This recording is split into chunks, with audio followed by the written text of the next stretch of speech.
কথা আজকের পর্বে আপনারা দেখতে পাবেন প্রমিতকে অগ্নি ফোন করে।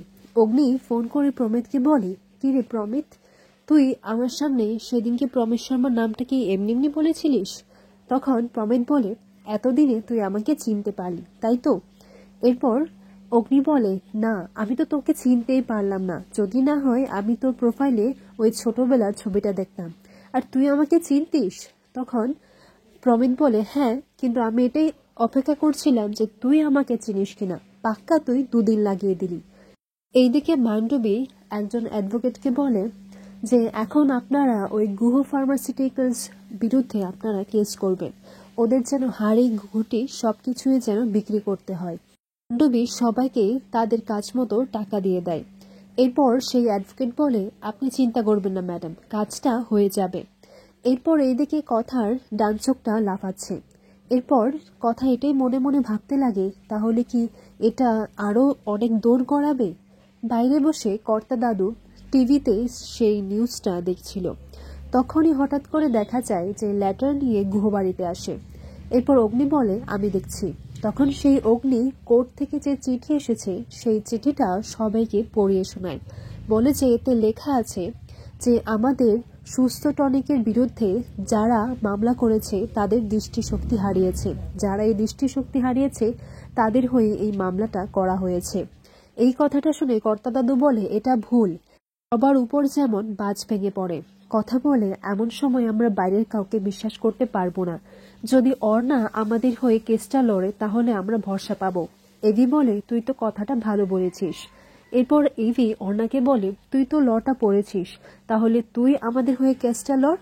অর্ণা বলে, আমি ল পড়েছি সে অনেক বছর আগে, আর তাছাড়া আমি তো কখনো প্র্যাকটিসই করিনি। এরপর অর্ণার মা বলে, শোন, আমি জানি তুই পারবি। অর্ণা বলে, তুমি তো জানো মা, লটা আমি নিজের ইচ্ছায় পড়িনি। এরপর অর্ণার মা বলে, আমি জানি আমি তোকে জোর করে পড়িয়েছি, কিন্তু আমি জানি আমি কোনো ভুল করিনি। তোর বাবা মারা যাওয়ার পর এই দুটো মানুষই তো আমাদের যদি ঠাঁই না দিত তাহলে আমরা কোথায় গিয়ে থাকতাম বলতো? তোদেরকে এই পরিবারের সকল ছেলে মেয়েদের মতোই তোদেরকে মানুষ করেছে, আমরা তো ঋণী, তুই তোর দাদারের প্রতি ঋণী, এই ঋণটা একটু শোধ করবি না? তখন অর্ণা রাজি হয়ে যায়। এদিকে ছোটকা বলে, এই বিপদের মাঝেও আমাদের পাশে একজন লাকি চাম আছে, মা আনন্দেই আমাদের কাছে কথাকে পাঠিয়েছে। কথা আর বাড়ির সবাই মিলে মা আনন্দের কাছে প্রার্থনা করে। পরে দেখা যায় যে প্রমিত গুহবাড়িতে আসে, আর গুহবাড়িতে এসে ছোটকাকে বলে, আমি নিউজটা দেখলাম, আর দেখে নিজেকে আটকে রাখতে পারিনি ছোটকা। ও সরি, আসলে সবাই আপনাকে ছোটকা বলে তো। এরপর ছোটকা বলে, হ্যাঁ, সেই তুমি আমাকে ছোট মামাই নয়তোবা ছোটকা বলে রাখবে, মিস্টার তিমির গুহ এসব বলবে না কেমন। এরপর সবাইকে ডেকে বলে যে দেখো কে এসেছে। এরপর অগ্নি প্রমিতের সঙ্গে দেখা করে, বলে যে এত বছর বাদে আমি তোর সাথে দেখা করছি, আর তুই আমাকে বললি না যে তুই প্রমিত। তখন প্রমিত বলে, আমি খুব খুশি হয়েছি যে আমি তোদের অ্যাটাচে আসতে পেরেছি। আচ্ছা, তোর যদি কোনো হেল্প লাগে তাহলে কিন্তু আমাকে বলবি, আমি লয়ার জোগাড় করতে পারি। এরপর কথা প্রমিতের জন্য চা নিয়ে আসে, বলে যে আপনি বানিয়েছেন তাহলে চাটা তো খেতেই হবে। এইদিকে অ্যানিও নিজে থেকেই সবকিছু করছে, আর কাকিয়া বলে, কি ব্যাপার, একা তো নিজে খুঁটিটাও নাড়ো না, আর এখন সব কাজ একাই করছো, দালমে তো কুছ কালা হে। তখন অ্যানি বলে, কোনো দালমে কালা না।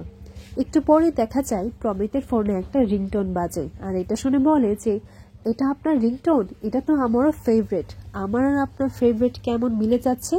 প্রমিত বলে, হোয়াট এ কোইন্সিডেন্স। এদিকে কথা এটাই ভাবতে লাগে যে ওনার কেন এমনটা মনে হলো যে আমরা কোনো অ্যাডভোকেট পাবো না। এইদিকে অ্যানি লয়ারের পোশাকে রেডি হয়ে যায়, আর তখন সে নিজেকে আয়নার মধ্যে দেখে এটাই ভাবতে লাগে যে আমি লটা অনেক আগে ছেড়ে দিয়েছিলাম, কিন্তু আমি আরজে হওয়ার নেশায় আমি আমার মায়ের স্বপ্নটা একেবারে পিছনে ফেলে দিয়েছিলাম, কিন্তু আজকে সেই সময় নিজেকে আবার একবার ছেড়ে দেখার। এরপর দেখা যায় নীলাদ্রি প্রিয়ের জন্য ঠাকুরের কাছে প্রার্থনা করেছে, ঠাকুরের প্রসাদ আর ফুল ওকে খাইয়ে দেয়। তখন নীলাদ্রি বলে, আপনি আমার ভক্তিতে কতটা ভরসা করেন সেটা আমি জানি না, কিন্তু আমার পুরো বিশ্বাস আছে। এরপর প্রিয় সেই ফুলটা তার কপালে ছোঁয়ায় আর প্রসাদটাও গ্রহণ করে। এরপর নীলাদ্রি বলে, চলুন, আমাদের দেরি হয়ে যাচ্ছে।